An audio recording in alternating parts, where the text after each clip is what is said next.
Hello and welcome to Awaken and Ascend. Today we have Mai Ka as our guest from Minnesota.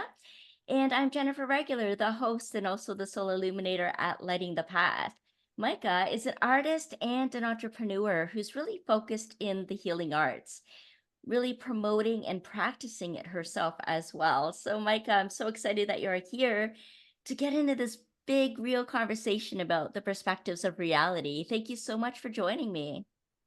Of course. Thank you so much, Jennifer, for having me on. Yeah, absolutely. And of course, all of you that are tuning in right now and here for it too, to get into the perspectives of reality. Really curious about that. And it's such a broad topic too. So I'm really interested in what we can gather about what we actually perceive as reality. What is reality? But before we get into that, I'm really curious about what started you on your path and got you curious about spirituality and the healing arts. Yeah, thank you so much for asking that question, Jennifer. For me, it really started from a young age. I think personally, I've always been a very curious soul. I and being born into a shamanist family where my grandpa practiced shamanism, it's always been spirituality has always been a part of me. And so growing up, I've always have seen him perform rituals, ceremony. And I was always curious to, learn how others people see how they, like see how they see, learn how they think, especially when it comes to the perspective of my grandpa. And so growing up, I've always asked a lot of questions, and I think it all stemmed from kind of just being shut out because as a kid, everyone, especially my parents, they're always saying, you're just a kid, don't ask, just do what you're told. And so that kind of shut me out for a lot of years until I went through my own awakening, my own spiritual journey that brought me back to um, kind of release that box of curious, curious questions that I buried for so many years. And ever since then, the spiritual realm kind of just blew up for me, where I just really allow myself to explore and learn following, the guidance of my guides, of the universe, going where my heart feels called to. Yes, observing, tuning in, having those questions, and then opening up to the conversation and the communication, the communing with other reality, right? And I'm a shamanic practitioner as well. And so I can definitely relate to some of what you were sharing about that. And Michael, what were some of those questions that you had and that you've been holding on to? Some of those questions, a lot of it was just about me in particular. I've always wanted to know what spirit has to say about me. I've always been curious about, why people do certain things, why certain rituals were done, and uh, to actually understand it on a deeper level of how everything came to be. Um, so some of those are some of the main questions that I had to bear away. What kind of answers did you find?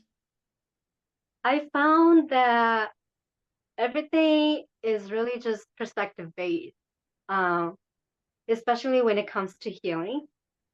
Um, it, I learned that you are what you believe, and in a lot of ways, it when I say especially when it comes to healing, it's more. I've learned that um, let's see how I can put this in a way that's understandable. I've learned that when it comes to healing, it is our own self, our own limited belief that is stopping us from growing, that is putting us inside box.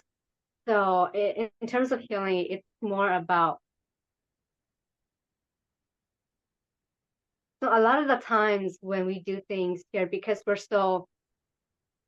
we're here in the 3D realm, we function more out of an unconscious mind. Even though we think we're the most conscious here, we're actually like our most at our most unconscious point. And so a lot of the times when we're sick, it's actually it actually stemmed from stuff that we're holding on to that is harming us. And so a Mm. lot of the things when people say, "Oh, I need, spiritual healing," what they actually need is they actually need to just do like shadow work. They need to do more of like mental cleansing or just limiting beliefs cleansing, getting over trauma. It's shadow work that is harming them, that is preventing them from moving on. And it is actually a very big blockage if it gets to the point where they have to now do spiritual healing work because everything stems from within. Um, and usually when you are ill to the point of spiritually being sick, that's that's when your spirit is telling you, hey, this is getting too, this is going on for too long. You can't do this anymore. You have to start healing yourself. You have to start doing that in work. You have to start giving yourself permission to heal, to move on, to let go. I think that's like the real defining moment and a phrase that so many people say at that entry point, you know, I can't do this anymore. Yeah, Yeah. or that there has to be something more. Mhm. It's those two things that are often the pathway onto the whole spiritual journey and awakening and that healing process coming back into wholeness because that balance, that alignment really comes from living our truth. And when we're Mhm. not in that space, then you're right, this dis-ease and disorder and dysregulation happens and our bodies physically, mentally, emotionally, and spiritually all get out of alignment, out of balance, out of whack. And so, how do we restore that? Do you have any tricks? It really depends on the individuals when it comes to, different healing modalities in terms of rebalancing and restoring the balance of energy, of frequency. Some of my favorite ones is really just doing grounding work. Grounding work in terms of, just remembering who you are, kind of like stepping out into nature, re-immersing with everything that's free, like just re-immersing with life in general and being reminded that, hey, you're still breathing, you're gonna be okay. And to just kind of bring that in and say, it's okay to trust myself again. And it's okay to give myself another opportunity, not just a chance, but another opportunity to really start again. And so definitely I recommend, going out into nature. If you're really into, music, sound, is very important because it does play with your frequency, your energy frequency. So the songs that you listen to does have an influence on you. So choose some, very positive song or do some sound healing work where you just kind of just meditate. Words holds a very powerful frequency. And so oftentimes, if you're one that's very sensitive to words, maybe stay away from sounds with or songs with lyrics and just focus more on the track as Mm. it's calming to the mind. So those are definitely my two biggest recommendations, just to get out into nature or to do sound healing, just because we're always surrounded by sound. There's really no definition of what silence is because even in silence, there's always a sound being played. Yes, the sweet silence. That's one of four spiritual powers that we look at in shamanism, actually, is that sweet silence and also nature and singing and dancing. And I love that you talk about, being in awe and reverence for life again. Someone asked me once, if you had a magic wand, what would you do? And I was like, reawaken the wonder of life. That was my first thing from the top of my head that I would love to do is reawaken the wonder of life because there's so much beauty and mystery and wonder that surrounds us and that's available to us. I mean, this is Mother Earth, Mother Gaia, right? And she has everything that we need and will provide for everything that we need. It's a wonderful, resourceful place. And so it makes sense to resource ourselves in that space and also about going within and that self-healing and not giving up on ourselves. Like you say, you're going to be okay and learning to trust ourselves again and our own inner knowing and being able to really tune in, as you said, to follow your heart's calling. So, how is your heart calling for you, Micah? Where did it lead you? Honestly, a lot of, I think, you know, truly my heart's calling. It leads to a lot of just giving back to the community, a lot of philanthropy work, um, just because I believe that, all life form is important, not just, humanity. And so I truly believe in that. And I always been one that focus largely on giving back or like paying it forward. I like to say that I live by the saying that says, pay forward. And one thing that I practice daily in my personal life and both my professional and my personal life is to pay forward the love and kindness that has been shown to me and Mm, hope that mhm.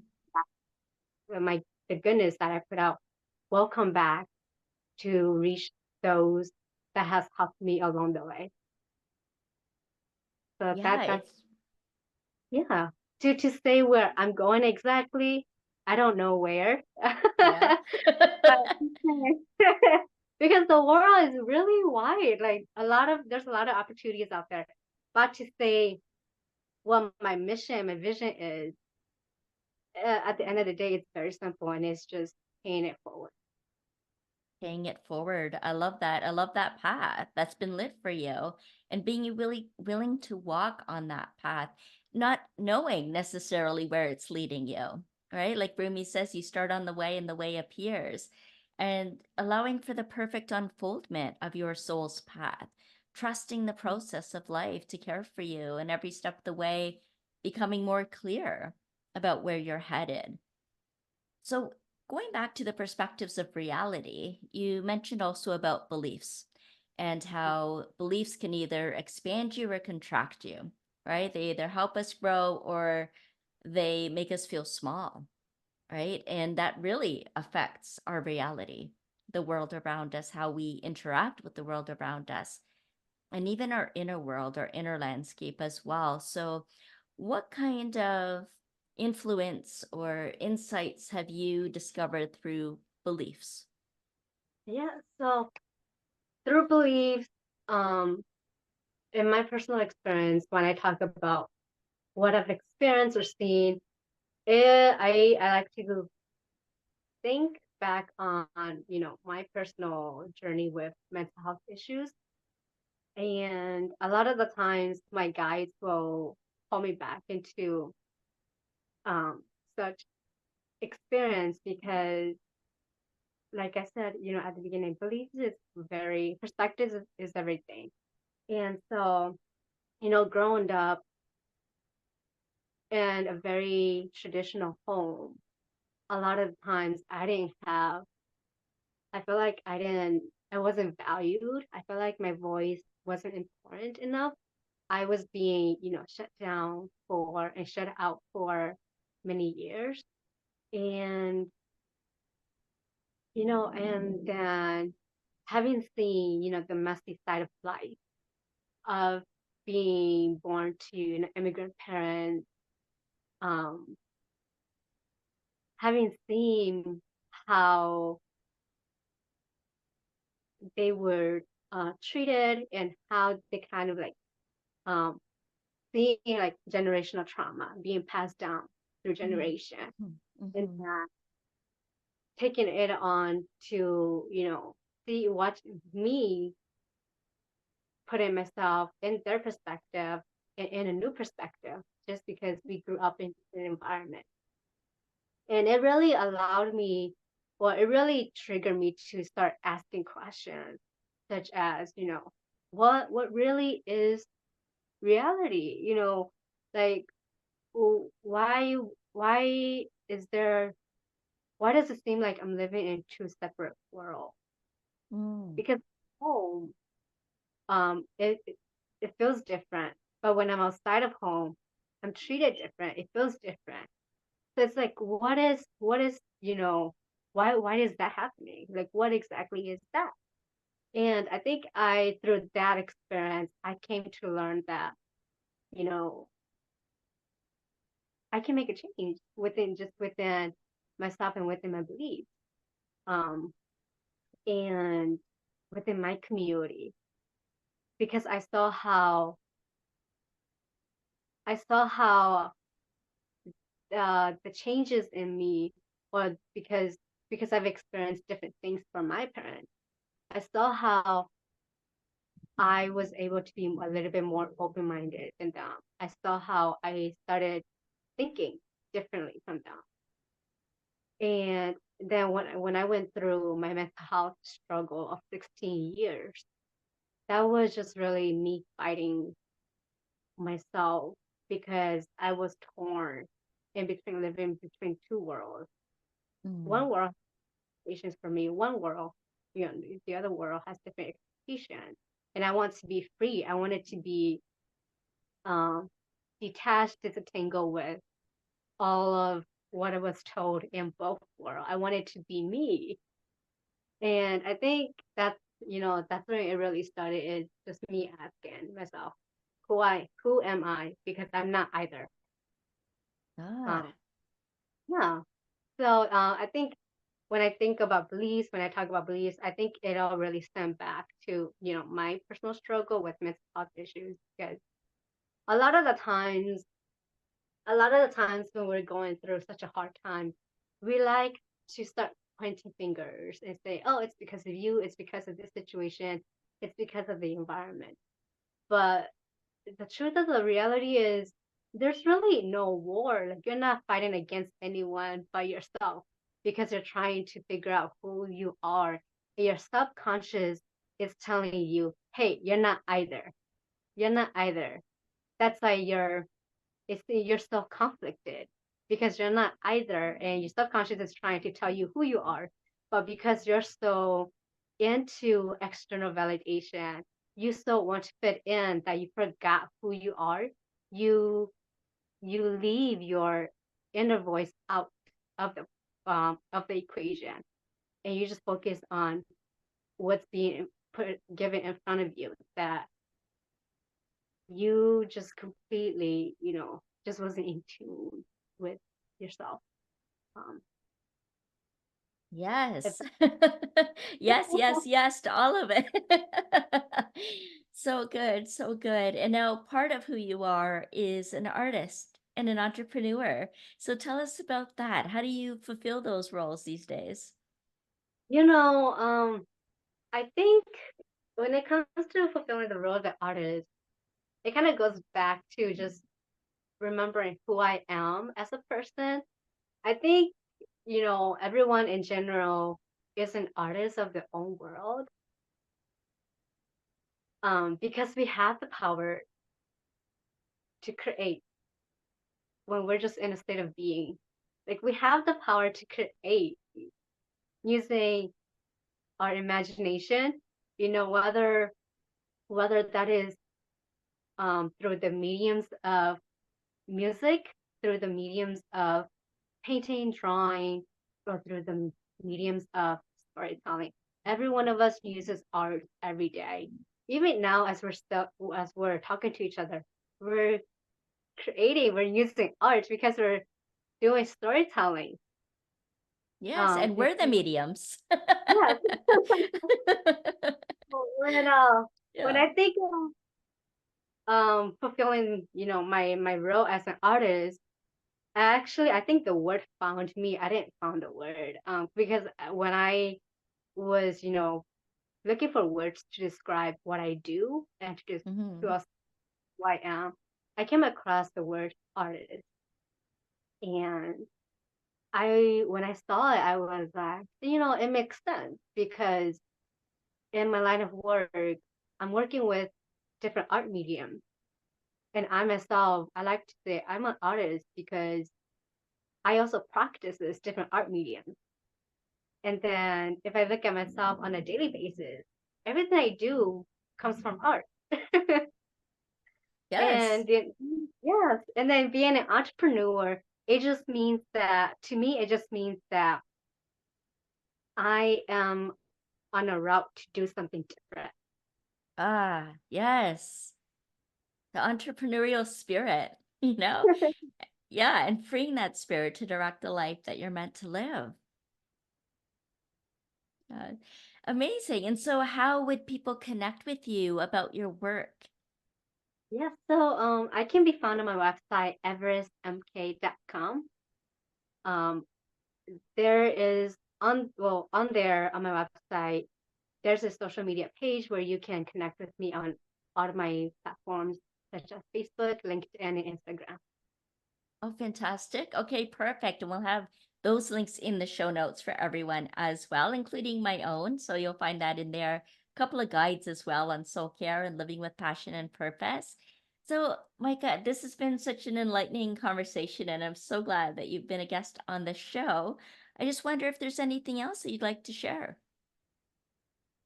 Sure, Jennifer. I would love to leave the audience with one message. And oh my gosh, there's a lot of messages coming through right now. Like I'm like they're shaking. Good. Right. Say it um, all. yes, but I think one of the biggest message that I want to, leave with everyone as we end this conversation is to remember to stay curious. Perspective is really everything. So stay curious, ask questions, and don't be afraid to be yourself. Oh, yeah. Very good. Don't be afraid to be yourself. Stay curious. All right. We'll take that under advisement for sure. I love that. Yeah, curiosity is such a way to transmute fear as well, you know? I love that. Thank you so much, Micah. It's been such a pleasure having you on the show. Thank you. It's an honor to be here. Absolutely. And it's such an honor to have each and every one of you tuning in for Awaken and Ascend. We're here every Wednesday at 3 p.m. Pacific, so make sure you subscribe and hit that notification bell so you never miss an episode. Love to hear your comments too. See you next time. Bye for now.